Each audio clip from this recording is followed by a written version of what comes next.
Welcome to the Uncommon Champion Speaks with yours sincerely, Bishop Julius Abiola. Thank you for joining us today as we'll look at a very important subject in the scriptures.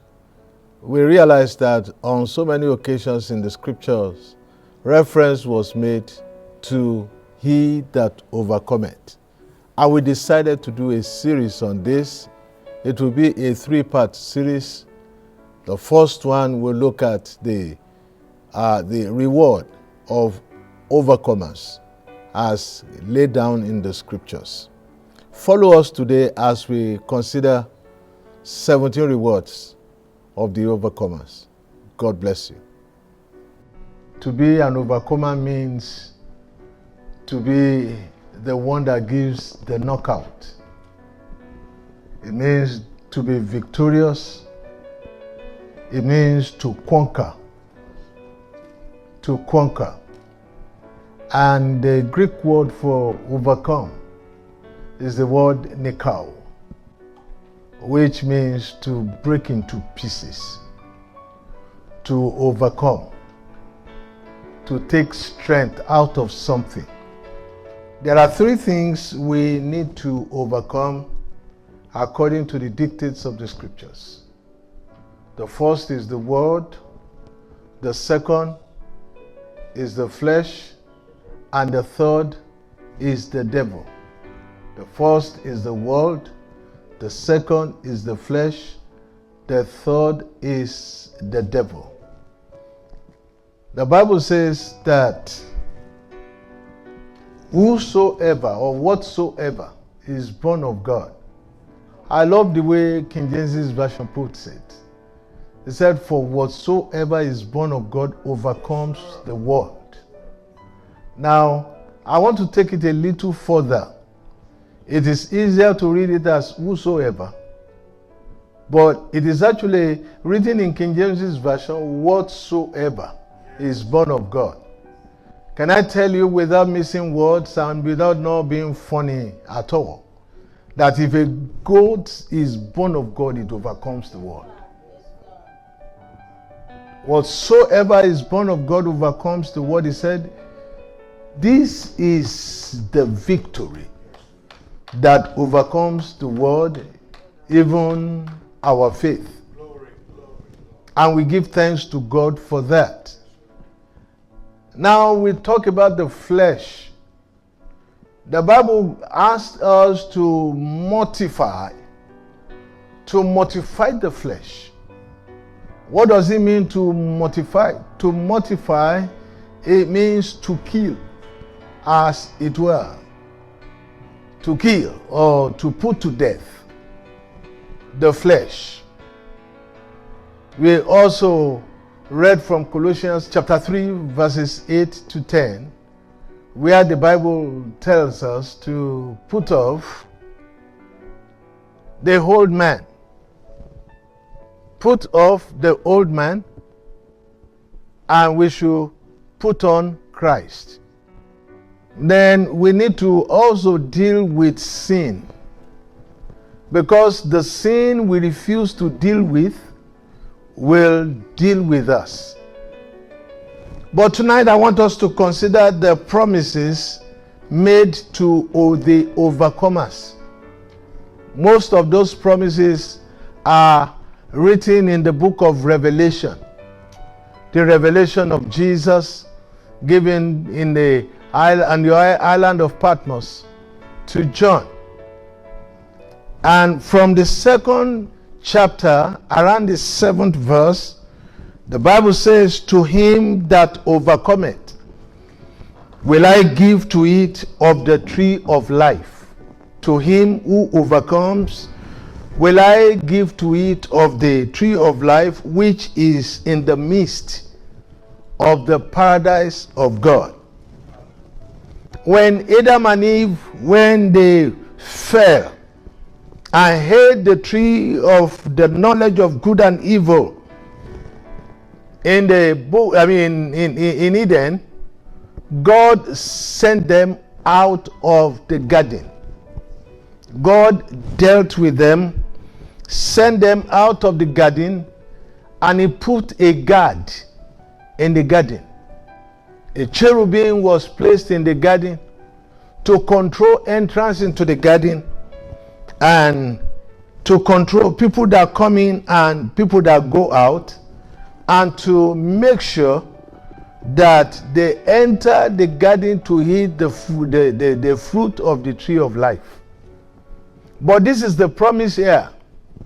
In the book of Revelations, around the 22nd chapter, as the book of Revelation was coming to an end, the Bible talks of the New Jerusalem, and one thing in the New Jerusalem was the presence of the tree of life.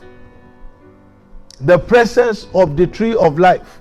So what Adam and Eve lost in the garden, God decided to preserve it for the restoration of mankind as the book of Revelation was being wrapped up. And here is a promise here that God said, when we overcome, he will give for us to eat the privilege of eating of the tree of life, which is in the midst of the paradise of God.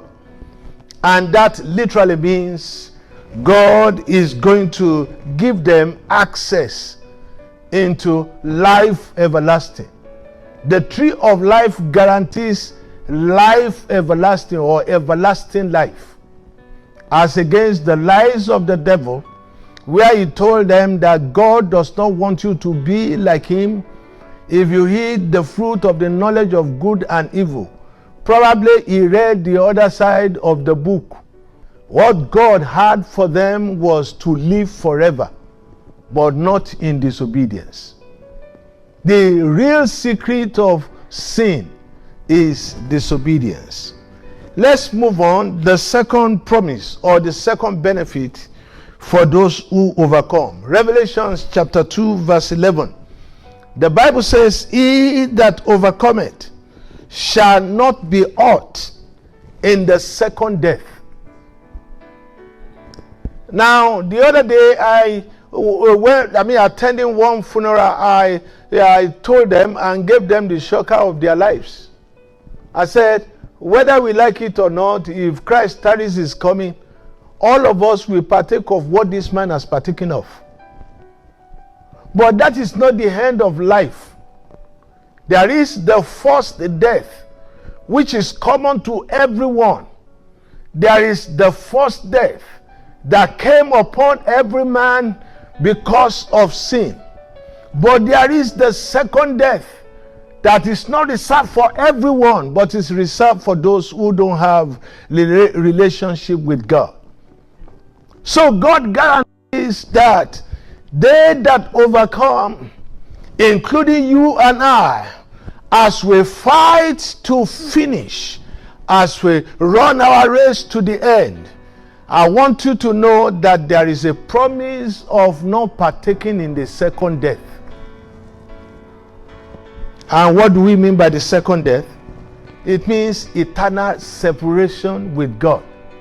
That is the second death. Eternal separation with God. The first death is by design. But can I tell you, the second death is by choice. The first death is by design if Christ tarries to come. But the second death is by what? By choice. It's not reserved for everyone. It is reserved for only those who will not overcome. And don't forget 3 things to overcome. What are they? The world, the flesh, and the devil. Second chapter of Revelation, verse 17, we go to the third promise. It says, to him that overcometh will I give to eat of the hidden manna. I will give to eat of the hidden manna. What was manna? Manna was the miracle bread from heaven that fed the children of Israel in the wilderness for 40 years. And the meaning of manna actually is, what is this? It was a surprise kind of food that the people they had the privilege of eating for 40 years, that sustained them. And if you could sustain them with such for 40 years in the wilderness, God maintained their health. In the wilderness, they were not tired of the manna. In the wilderness, even though they were tired of squirrels, in the wilderness, God fed them with this miracle bread in the wilderness. But there is another kind of manna that is reserved only for those who overcome. That is what is called the hidden manna. And who is this hidden manna? Jesus is the hidden manna. The Bible says in John chapter 6 verses 32 to 33, the Bible says, then Jesus said unto them, verily, verily, I say unto you, Moses gave you not that bread from heaven, but my Father giveth you the true bread from heaven. For the bread of God is that which cometh down from heaven, and giveth life unto the whole world. The hidden manna. I like to tell you that the people of other faiths don't have access to the hidden manna.